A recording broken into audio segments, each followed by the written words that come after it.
You're inside the Press Box. Christian FM Sports presents Inside the Press Box, where we discuss all sports from our favorite high school team to college and pro. Here's your hosts, Paul Tipton and Gary Paris. Hey, Vero Nation. Thanks for joining us inside the Press Box. I'm Paul Tipton, joined by Gary Paris, and we got a great game coming up with Seminole this coming week. We'll talk about that in just a few moments. But first, Gary, got to recap all the action from last weekend, beginning with our Fighting Indians. Got back to a regular Friday night ball game. We had an undefeated Westwood coming into the Citrus Bowl and undefeated Vero Beach. And in the end, it was all Vero Beach, dominant early with a 35-0 win. Yeah, it was great to have this kind of an atmosphere. The crowd from Westwood came up to watch the game. Mm-hmm. I mean, there was a great crowd on the visitors' side, and Vero Beach on their side, it was packed. So we had a nice crowd there at the Citrus Bowl. Everybody's excited, and and after the kickoff, it was all Vero Beach. Yeah, it was, definitely. I mean, look, you had 6 possessions in the first half, and you score on 5 out of the 6 with touchdowns. No, not settling for field goals. It was touchdowns. And, wow, I'm telling you, and everybody got involved, Gary, on Friday night. Yeah, it was fantastic to see. I mean, everybody got a chance to play. The thing that impressed me was our extra point kicker and our kicker. Brandon Marsan. Marsan did a great job of kicking the ball. Made all 5 extra points, and he had some good kickoffs. And also, I think Lenny has found a special teams player that can kick the ball. Now, I hope I don't jinx him, but but that was something that's been bothering him and the staff for a while. And he's one of his wide receivers. So, Coach, I played soccer. You want me to try? Yeah. Boom. Well, and again, this is probably a very good example of how important it can be. I mean, yeah, you can always talk about the close games and like what a difference it can make to have those extra points or a potential field goal or whatever. I almost feel like these are kind of critical too, Gary, where, if you can get that 35-point spread, you can get to a running clock. Yes. And you want to get your boys, obviously the reps in real game situation, but you also know, once the game is in hand, the one thing that you fear the most is that injury bug biting your team. And if you can get to a place where, like, you can get to a running clock and you can get this game over as fast as possible, you need that. And we've seen games where we came up a point or 2 shy of getting to that running clock. Yeah, and I have mixed emotions about a running clock because when you're a coach or you're a player, Vero Beach was up 35-0 at halftime, and we go to the running clock the second half. Vero had 2 possessions. One in the third, got stopped on downs. Yep. One on the fourth, I think we punted 1 possession on the fourth. Well, we had it in the fourth, but basically that by then we were just running the clock out. And again, it's unfortunate because you would like to, as a player, you got a chance to get in the game. And you get out there, and you're out there 4 plays, and you get stopped, and you don't see the ball again until the fourth quarter. Yeah. And so to me, there's mixed emotions. You want to have mercy on the other team because they're not competing as well as you are, and you don't want to blow the game out to the point where. And I don't understand this too in high school, how some of these schools and teams can get 70 points or 80 points in a game, and have a 35-0 lead at one point in a running clock. Yeah, I mean, it must be a lot of interceptions and going back the other way or fumble recoveries. But it was a great game for Vero Beach. Matter of fact, a great game with the Big 4 in the state of Florida, college games. Yeah. I mean, your school won big and beat up on Bethune-Cookman. FSU hung in there and beat Boston College. That was a good win. They tried to give it away. Yeah. And the Gators, they had a big upset over Tennessee. Impressive. and UCF won at home at Villanova over Villanova. So I was really impressed with the Florida. It was, the Florida. And how about South Florida? I mean, they lost their game, but man. I mean, they gave Alabama. Alabama went away with a little, like a little shiner on their eye. I'm telling you, yeah. Those guys came out and played some football. So it was a great week for football. And I was telling you, Paul, I'm trying to remember all the games because I had a JV game on Thursday night, which we won. Then we had a Friday night Vero Beach game, which we won. And then I did the UCF game on Saturday, which we won. So it was a great weekend, and Florida State won. And I think, even if I'm not mistaken, didn't the Dolphins and the Bucks won? Yes. And Jaguars had it. They lost it, but it was a close one. Yes. Yeah. So, I mean, like you said, the state of Florida had a pretty good weekend when it came to football, from high school to college, all the way up to the pros. But Gary, let's recap again on Westwood here. Offensively, obviously we put up 35 points. Defensively, he pitched a shutout. We only gave up a total of 57 yards of offense on Friday night. That's just unheard of.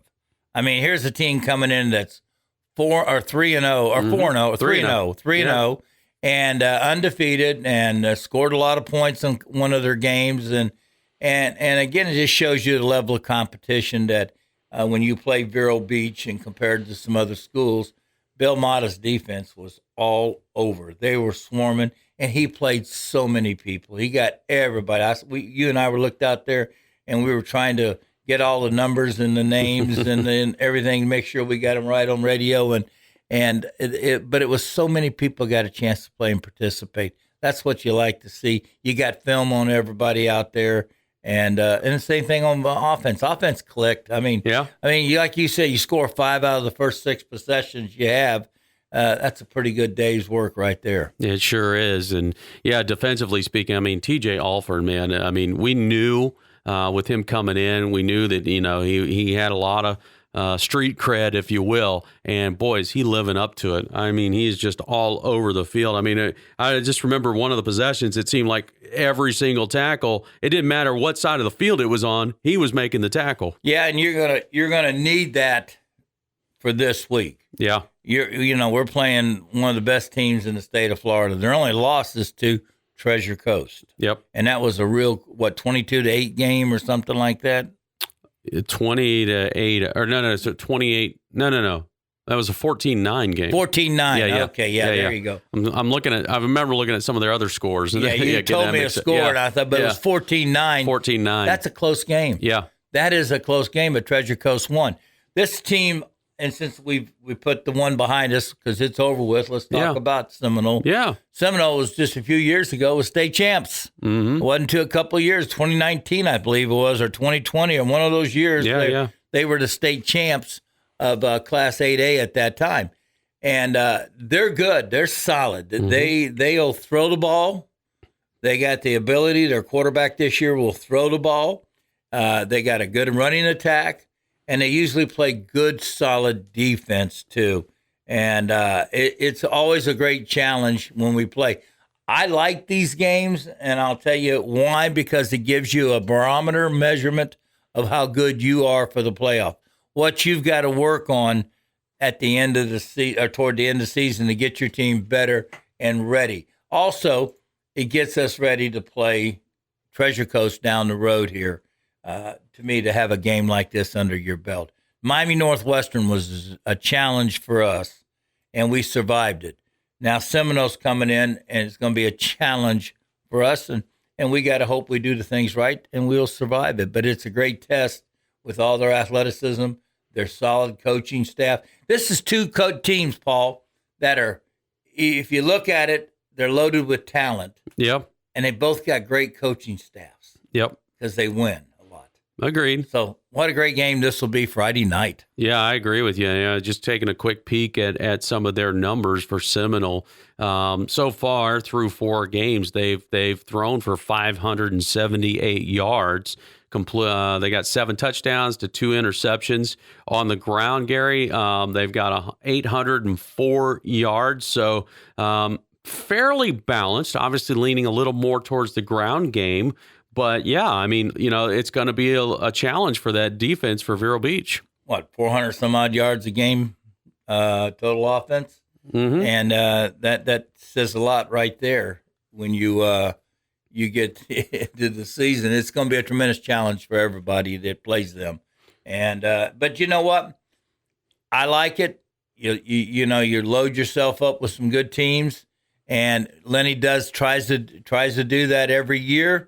When he goes out and puts his schedule out there, he opens it up and he says, "Here are my open dates. Here are the dates I don't have, or here are the games I don't have. I need 4 games, and if you're willing to play, let me know." And getting Seminole is an outstanding challenge. Getting Miami Northwestern, outstanding challenge. Yeah, comparatively, Vero right now has thrown for 622 yards. Ground game is at 457. But that's in 3 games. But that's 3 games compared to their 4 games. Yeah. So, yeah, I mean, it is a fairly evenly matched couple of teams that are be coming into the Citrus Bowl. And of course, used to be, Gary, it's interesting to see the change in seasons, so to speak. Vero Beach, it used to be if we had a guy, that came up and, was getting a lot of attention and from D1 schools, we thought, okay, we got a talented guy on offense or defense or the whole team or whatever. Then we start playing some of these teams that have 4, 5, 6 of these D1 commits. Then we start playing teams that got like upwards of 15 to 20 of them. Now you look at Vero, though, and we got several guys that are all D1 commits. There are pros and cons about open enrollment that the state legislature did a couple years ago. It wasn't but necessarily for athletics. I think the intent was for a kid that wants to go to a school to get a better education. If the school is struggling academically, where they just don't provide the same level of education, he or she then could go to another school that would provide them. That was the intent. But in athletic wise, it's kind of like going to the portal. You want you to decide you want to leave. You do everything you can possibly to get another coach and program to look at you or to think about you, And again, you cannot recruit. You can send film to a coach if you want to, but you can't recruit. The coaches can't recruit that kid at all. Right. He has to enroll before you can literally promise him anything, or you can be on the team or whatever. Yeah. He has to enroll into the school. Right. Absolutely. So it's going to be interesting to see, when Seminole comes to town. I mean, obviously they come in with a big reputation. When you're so focused in the Vero Beach world, so to speak, it's hard to know for sure, like, how does the rest of the high school football community view Vero Beach? Do they look at them as, well, we better bring our A game, or do they just go, we should have this game? I don't know. I mean, honestly, I don't know. If I were coaching the other school and I'm playing in Vero Beach with their home, you're playing at home in Vero, you're playing in their home turf and territory, it's a challenge. Yeah. Because Vero wins a lot of ball games at home. Right. They don't lose many, and they have, we have 8 games this year at home out of 11 in the preseason. Right.